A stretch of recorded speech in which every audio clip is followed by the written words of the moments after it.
ఒకసారి ప్రాసెస్ చెప్తున్నాను. ఫస్ట్ మనం మినపగుళ్ళను తీసుకొని దోరగా బాణల్లో వేయించుకుందాము.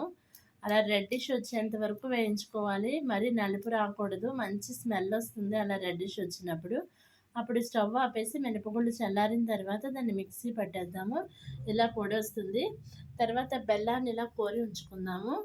తర్వాత ఆవు నెయ్యి తీసుకొని ఆవు నెయ్యితో మనం ఇలా సున్నుండలు చుట్టుకుందాము. సో ఇది ఇది మినపగుళ్ళు కాబట్టి పిల్లలకి మంచి హెల్దీ ఐరన్, బెల్లం ఏమో ఐరన్ ప్లస్ ఆవు నెయ్యి, ఇంకా ఆవు నెయ్యిలో లేని శక్తి అంటూ లేదు.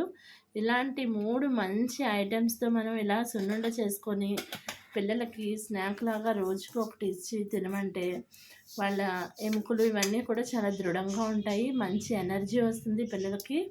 సో మీరు కూడా ఇలానే ట్రై చేస్తారని అనుకుంటున్నాను. ప్లీజ్ నా వీడియోస్ నచ్చినట్లయితే మీ ఫ్రెండ్స్కి, మీ రిలేటివ్స్కి నా వీడియోస్ని షేర్ చేయండి. మీరందరూ కలిపి నా వీడియోస్ని లైక్ చేసి నా ఛానల్ని సబ్స్క్రైబ్ చేయండి.